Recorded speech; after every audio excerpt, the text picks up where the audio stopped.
sizi filming.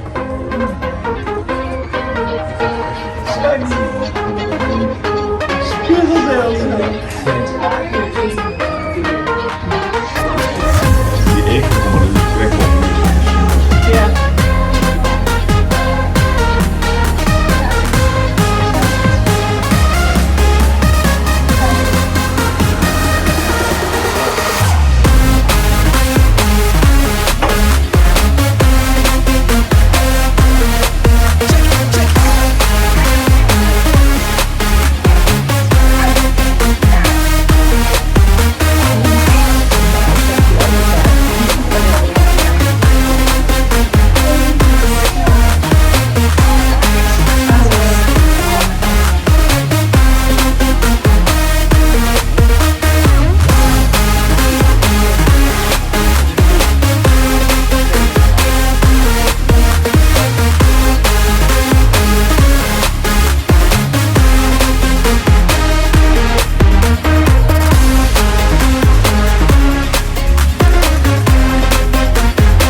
My name is Liz and I'm the news reptile keeper here, so if it takes me a minute to recognize an individual to get them fed, just bear with me. There are 30 of them, one of me, and they're all named. Other than that, I have a couple safety things to go over before I go ahead and start feeding our amazing alligators. And that's just these ledges go all the way around our lagoon for a reason. Those are meant to keep everything out, so if we have anything resting on them, like cups, purses, cameras, anything that could potentially fall in, we want to go ahead and keep that up and off of that ledge. That being said, I know accidents do happen, so just let us know if anything does happen to fall in. We're more than happy to try to get that out as safely as possible, but there are 30 good reasons why you don't want anything to drop in here. Besides that, I have plenty of food up here with me today, so let's see if we can get some more over here. They're really enjoying this sun, so it might be a little bit difficult today. So the first thing we're going to go ahead and start feeding out our alligators is a Missouri crock chow. Now this may not look like much to you right now, but this is a fully nutritional, balanced diet for these alligators. Crocodilian biologist Bets and our own zoo staff here got together and figured out exactly what needs to go in these pellets for alligators to live a long, healthy, happy life. Now, like I said, you're going to notice that not everybody's coming over to the feeding, and that's because they're trying to soak up as much sun as they can right now. We are getting into the colder months, and that means that for these guys, they're going to have to sink down to the bottom of the water if it gets cold enough. Otherwise, they like to soak up all the rays of sun with those back dark little spots on their backs. Let's see if we can't get anybody else. Alright, we'll save the rest for all the stragglers coming over. Besides those pellets up here with me, I also do have nice juicy rats. Now, like I said, these pellets are fully nutritional balanced diet for these alligators, but it is nice to have all those balanced diets. That's including all the bone, skin, and fur that they would naturally get out in the wild. We do like to add that in there as well. I see Bob is ready for a rat this morning.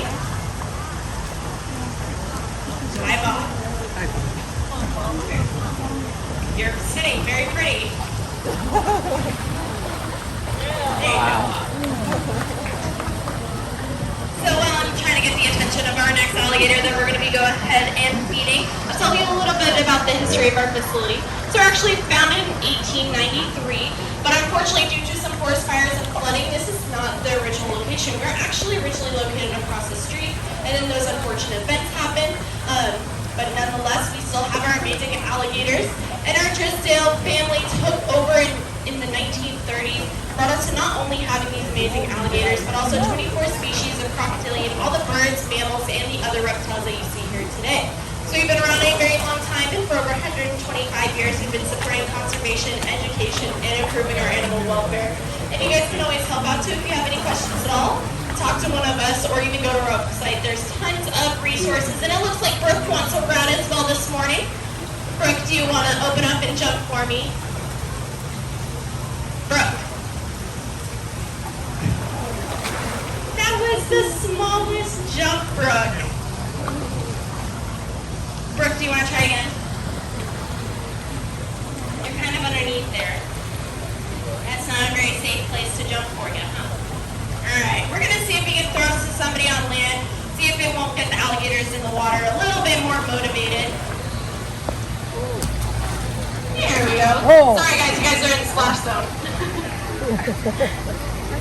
Alrighty. So, now that I'm feeding these rats, alligators are generalist carnivores, which means if it's made out of meat, it's good for them to eat. And they're not always going to start out eating bigger prey items like rats, rabbits, or even deer. They're going to start out eating smaller things like little crickets or even lizards, and then upgrade as they grow. But when they do grow, you'll notice that if Brooke jumps, he'll just take it and swallow it in one bite. He doesn't chew it, he doesn't grind it, and that's because they'll use their 70-80 conical teeth in the wild, grab a hold of those bigger prey items, do a 360 turn, break it down, and then just throw it back. So they're not going to be chewing side to side like other animals that you'll see in the wild. Brooke, do you want to try again? Come on, Brooke. I know you can do it. There you go. Oh, wow. Almost graceful little jump. So you'll see how I'm trying to get these alligators up and out of the water. We have a new boy joining us over here, and that is Bomber. Bomber is a 13.5-foot alligator, one of the biggest ones in here. And they can actually jump 2/3 of their body length up and out of that water using all the condensed lateral muscle in their legs and back tail. So when Bomber comes up here, he typically doesn't jump too much because he is a big boy. But let's see if we can get him up here nonetheless. Come on, Bomber. Whoa. Little jump. So I am out of rats, but I do have some nice, juicy chickens. And that comes with a couple more facts for you. So typically, alligators only eat around 80 to 90 pounds of meat per year. And to put that in perspective, that's about one sandwich a week for us.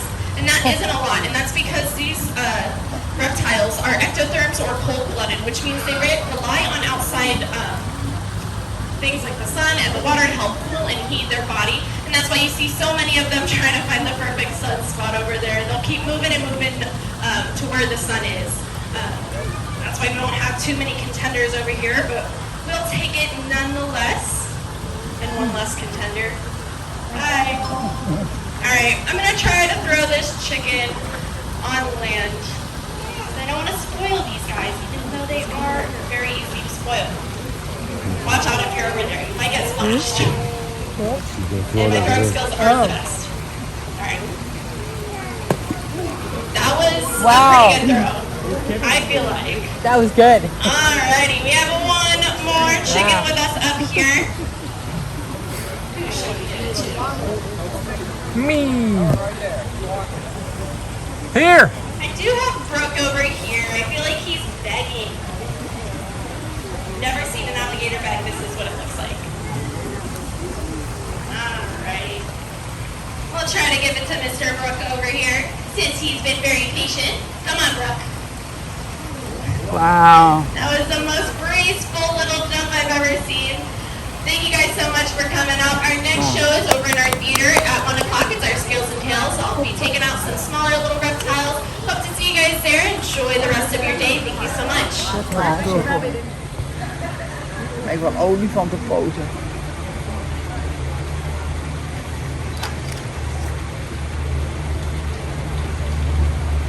Nee, niet echt grote nagels, hè? Nee, precies. Die voorpoten wel trouwens. Maar toch wel, maar die heeft het niet.